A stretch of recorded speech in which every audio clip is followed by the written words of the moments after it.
Yusuf Raza is here. Today I'm going to discuss chapter number 23 और हमारे इस chapter number 23 में हमने जो डिस्कशन शुरू की हुई थी that is about the biotechnology. तो बायोटेक्नोलॉजी के बारे में हमने शुरू में इसके इंट्रोडक्टरी जो लेक्चर्स थे उनके अंदर देखा था कि किस तरह से बायोटेक्नोलॉजी जो है वो इस तरह एक इम्पॉर्टेंट रोल जो है वो परफॉर्म कर रही है इन वेरियस फील्ड्स।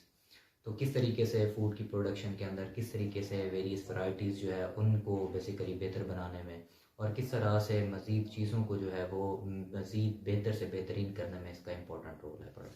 तो सबसे पहले चीज़ है हमने कुछ पिछले वीडियो लेक्चर के अंदर डिस्कस किया था कि किस तरह से एक जीन ऑफ इंटरेस्ट जो है हम उसे हासिल करते हैं और फिर उस जीन ऑफ इंटरेस्ट को हम बेसिकली किस तरीके से मॉलिक्यूलर सीजर्स की मदद से काटते हैं।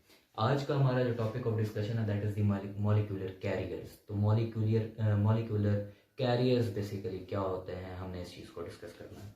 फर्स्ट ऑफ ऑल अगर हम मॉलिक्यूलर कैरियर्स की बात करें तो मॉलिक्यूलर कैरियर्स बेसिकली हम इन्हें कहते हैं दीज आर वेक्टर्स। ठीक है, ये वो वेक्टर्स होते हैं जो कि लेकर जाने वाले होते हैं, जो कि हमारे जीन ऑफ इंटरेस्ट को क्या करेंगे, ट्रांसफ़र करेंगे। ठीक है, तो इन्हें हम बेसिकली नाम देते हैं these are called as the molecular carriers. हम इन मॉलिक्यूलर कैरियर्स को वेक्टर्स का नाम देते हैं। तो वेरियस टाइप्स ऑफ वेक्टर्स जो है वो यूज़ होते हैं। ये बेसिकली क्या होते हैं अगर हम इनको देखें तो ये वो चीज़ें हैं मॉलिक्यूलर कैरियर जो कि क्या करवाती हैं, जो कि विच आर यूज्ड, जिन्हें हम यूज़ करते हैं, यूज टू इंट्रोड्यूस।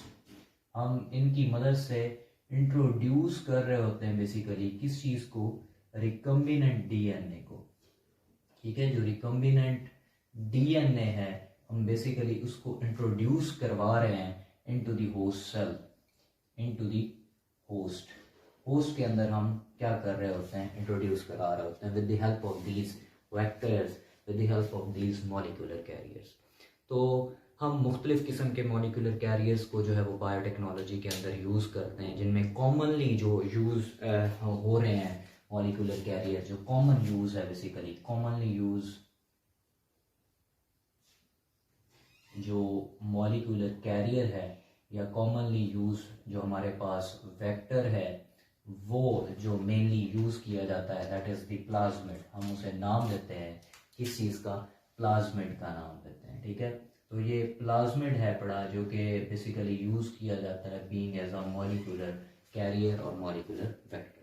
तो इसको यूटिलाइज किया जाता है रिकम्बिनेंट डीएनए को जो है हम क्या करते हैं बेसिकली जो हमारा डीएनए है हम उसको यूज़ कर रहे हैं किसी जीन ऑफ इंटरेस्ट को, फॉर एग्जांपल हम यूज़ कर रहे हैं किसी बायोटेक्नोलॉजिकल प्रोडक्ट को बनाने के लिए, तो हम इस वेक्टर को बेसिकली यूटिलाइज कर रहे होते हैं, प्लाज्मिड को यूटिलाइज कर रहे होते हैं। ये जो प्लाज्मिड है ये असल में क्या होता है, अगर हम प्लाज्मिड की बात करें तो बैक्टीरिया का जो सेल है, ठीक है, for example this one is the bacterial cell. अगर हम बैक्टीरियल सेल की बात करें, ये फॉर एग्जांपल कंसिडर कर लें, let's suppose this one is the bacterial cell. तो बैक्टीरियल सेल के अंदर एक चीज देखी गई कि बैक्टीरियल सेल में जहां पर इनका अपना यूं इस तरह से डीएनए मौजूद है, वहां उसके अलावा एक और सर्कुलर डीएनए मौजूद है पड़ा, एक्स्ट्रा सेलुलर सर्कुलर डीएनए ये मौजूद है पड़ा। तो इसे बेसिकली नाम दिया जाता है प्लाज्मिड का, दैट इज द प्लाज्मिड। ये बेसिकली क्या है, ये प्लाज्मिड है पड़ा।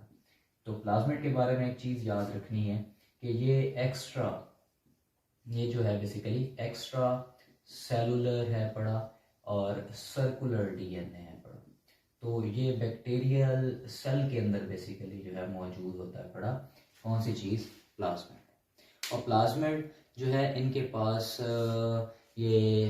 कुछ ड्रग रेजिस्टेंट जीन जो है वो इनके पास मौजूद होते हैं जो कि इन्हें बहुत ज़्यादा जो है वो हेल्पफुल रोल परफॉर्म करवा रहे होते हैं इनसे, किसमें, बीइंग एज अ वेक्टर जब हम इन्हें यूज़ कर रहे होते हैं। तो ये चीज़ आप लोगों ने इस चीज़ को बहुत हाईलाइट कर लेना है कि मेन चीज़ ये है कि इनके पास जो ड्रग रेजिस्टेंट जीन्स होते हैं वो मौजूद होते हैं, बड़े ड्रग रेजिस्टेंट जीन्स बेसिकली इनके पास मौजूद है।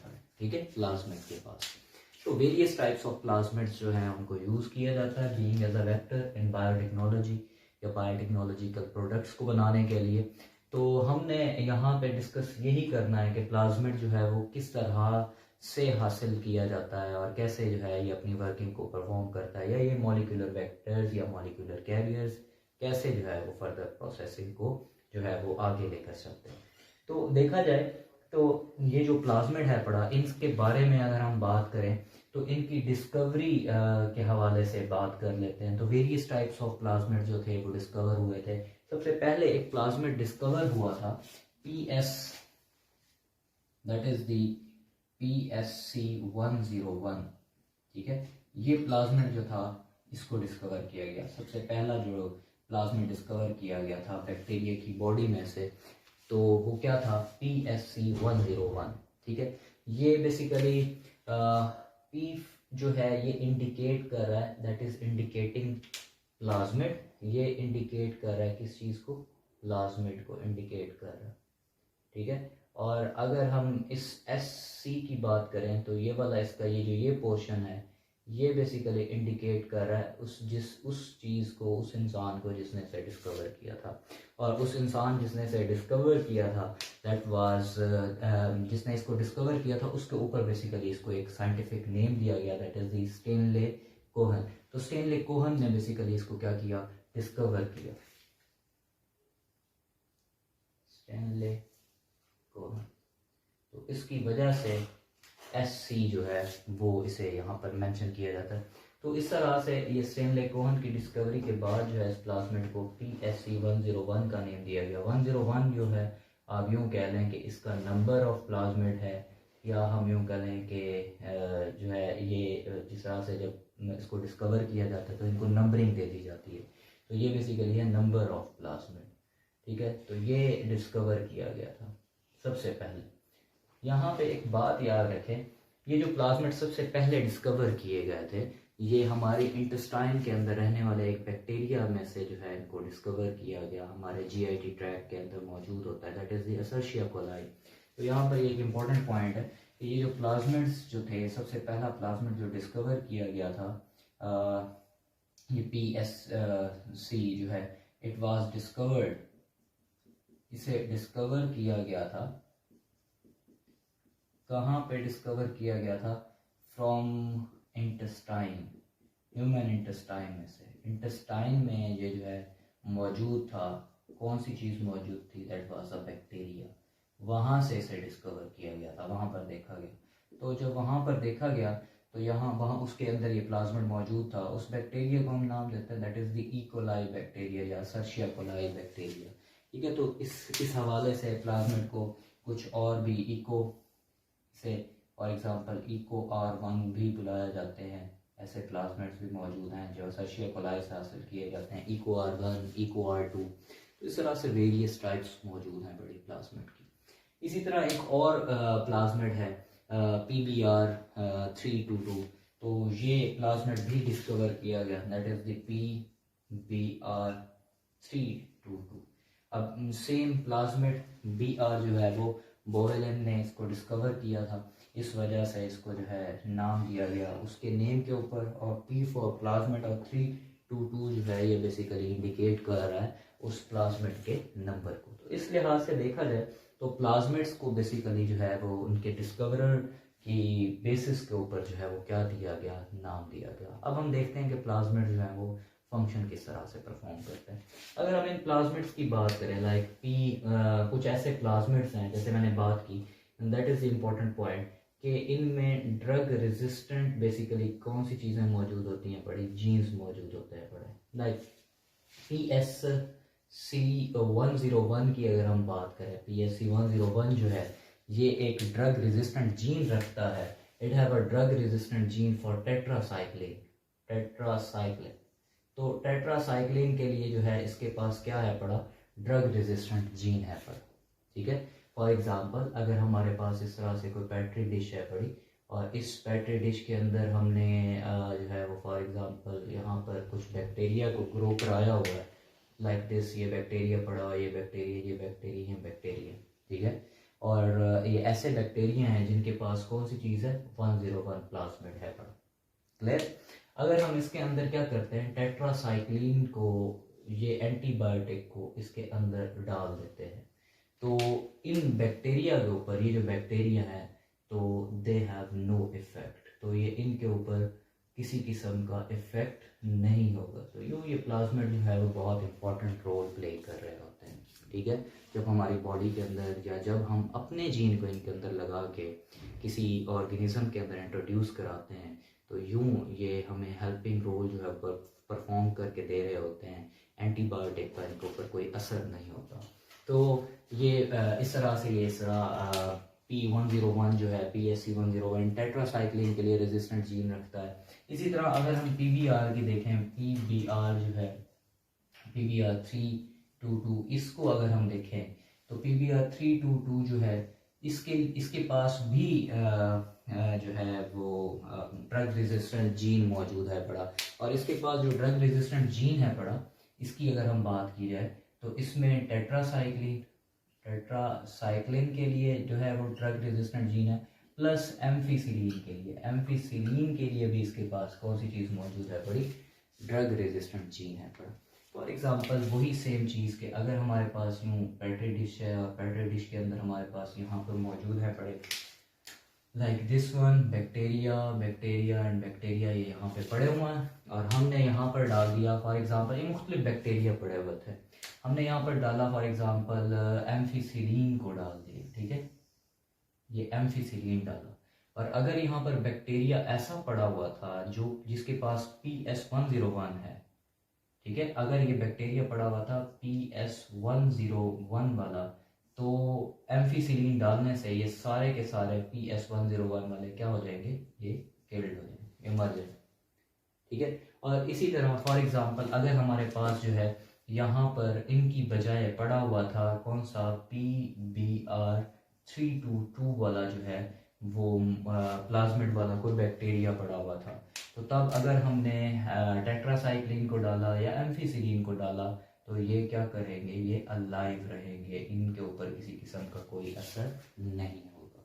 तो यूँ ये ड्रग रेजिस्टेंट जीन्स प्लाज्मिड को जो है वो बहुत ज़्यादा क्या कर रहे होते हैं, या बैक्टीरिया को बहुत ज़्यादा हेल्पिंग या सपोर्टिंग रोल प्ले कर रहे होते हैं उनके सर्वाइवल के अंदर। हमने इन्हीं को यूज़ किया बीइंग एज अ वेक्टर, ठीक है। क्या किया जाता है, इनके जिस्म से इस प्लाज्मिड को निकाल दिया जाता है। For example this one is the plasmid, ठीक है, ये प्लाज्मिड कुछ इस तरह से था, ये इस तरह से ये प्लाज्मिड था, इनको निकाल दिया गया, दैट इज द प्लाज्मिड।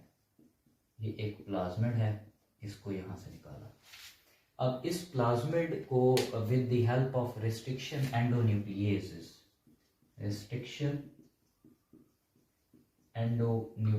की मदद से इसको यहाँ से कट लगाया, ये यहाँ से कट कर दिया। सेम अब क्या किया गया, जीन ऑफ इंटरेस्ट जो है वो बेसिकली हम ले आए। Let's suppose this one is the gene of interest, ये हमारा कोई जीन ऑफ इंटरेस्ट है लाइक दिस, ये आपका कोई जीन ऑफ इंटरेस्ट है और आप इससे जो है वो किसी बैक्टीरिया की बॉडी में, let's suppose this is gene of interest for, ये जीन ऑफ इंटरेस्ट है फॉर इंसुलिन, ये इंसुलिन के लिए जो है वो जीन ऑफ इंटरेस्ट है पर, ठीक है, आपका इंसुलिन का जीन है पर, आपका ये जीन ऑफ इंटरेस्ट, आपने इसी जीन ऑफ इंटरेस्ट को उठाया और यहाँ पर लगा दिया, ठीक है। और इस जीन ऑफ इंटरेस्ट को भी आपने रिस्ट्रिक्शन एंडोन्यूक्लियस से क्या किया होगा, कट किया होगा। तो जब आपने इसको यहाँ पर लगाया इस जीन ऑफ इंटरेस्ट को, तो ये आपका gene of interest, let's suppose this, ये ब्लैक कलर के अंदर ये जीन ऑफ इंटरेस्ट यहाँ पर लग गया है इस प्लाज्मिड के साथ यूँ। और यूँ देखें कि ये प्लाज्मिड नाउ आप इसे कहाँ पर ले जाकर रख सकते हैं, नाउ आप इसे बैक्टीरिया की बॉडी में रख सकते हैं, ठीक है। तो बैक्टीरिया की बॉडी में चला जाएगा ये प्लाज्मिड और वहाँ पर फॉर एग्जांपल इसकी बॉडी में ये आया तो इसने यहाँ पर क्या बनाना शुरू कर देना है, इंसुलिन बनाने शुरू कर देंगे। तो इस तरह से ये प्लाज्मिड्स जो है ये कैरियर के तौर पर यूटिलाइज किए जाते हैं ताकि आपके जीन ऑफ इंटरेस्ट को जो है वो लेकर जा सके। अब देखिए यहाँ पर एक इम्पॉर्टेंट चीज़ हमें देखने को मिलती है कि जब हम plasmid is also a DNA molecule, ठीक है, और जब आप उसके साथ कोई जीन ऑफ इंटरेस्ट मिला देते हैं, जीन ऑफ इंटरेस्ट लगा देते हैं, तो ये अब ये एक ऐसा डीएनए बन चुका है जो कि बेसिकली जिसके पास दो पार्ट्स हैं पड़े, एक ये वाला पीस और एक ये वाला पीस। डीएनए जो है ये एक ऐसा है जिसके पास, जो कि हाइब्रिड डीएनए है पड़ा, हम इसको कुछ इस तरह से कहते हैं। मैं इसको थोड़ा सा जो है वो रेस करता हूँ लाइक दिस। फॉर एग्जांपल ये आपके पास प्लाज्मिड है और इस प्लाज्मिड के अंदर आपने क्या किया हुआ है, फॉर एग्जांपल ये जीन ऑफ इंटरेस्ट आपने यहाँ पर लगा दिया, ये जीन ऑफ इंटरेस्ट लगा हुआ है। तो ये एक बन चुका है, that is a recombinant DNA, ये एक रिकम्बिनेंट डीएनए बन चुका है, ठीक है। This one is the recombinant DNA, ये एक रिकम्बिनेंट डीएनए बन चुका है। या फिर आप, क्योंकि इसके पास दो पीसेस हैं डीएनए के, एक वो जो आप जीन ऑफ इंटरेस्ट लेकर आए हैं और एक ये जो कि प्लाज्मिड है पड़ा। तो ऐसे रिकम्बिनेंट डीएनए को हम एक और नेम दे देते हैं, that is also called as chimeric DNA, ठीक है। Recombinant DNA is also called as chimeric DNA, तो इसको chimeric DNA भी बुलाया जाता है। तो यूं रिकम्बिनेंट डीएनए या chimeric DNA बना लिए जाते हैं, किस तरह से, इस सारे प्रोसेस के थ्रू। तो यहाँ पर आप लोगों को एक और मेन इंपॉर्टेंट चीज़ जो है वो बताता जाऊँ कि let's suppose this one is the plasmid, और यहाँ पे और इन जगहों पे इनको ज्वाइन कराया गया है, इनको जोड़ा गया है with the help of a glue, that is a biological glue, जिसे हम नाम देते हैं लाइगेज। ये बेसिकली एक एंजाइम है जो कि क्या करता है, लाइगेशन का प्रोसेस परफॉर्म करता है। क्या कर देता है, दो फॉरेन डीएनए को आपस में जोड़ देता है। Like this one is the plasmid, this one is the gene of interest, ये दो फॉरेन डीएनए। लाइगेज का काम है बेसिकली, ये क्या कर रहा है, ये ज्वाइनिंग का प्रोसेस करवा रहा है। किसकी ज्वाइनिंग, जो फॉरेन डीएनए होता है, उस फॉरेन डीएनए को ये क्या करता है, आपस में जोड़ देता है। तो ये थोड़ा सा इंट्रोडक्शन था, that is about the molecular carrier और molecular vector. Also it will be helpful for you people. Thank you so much. Allah Hafiz.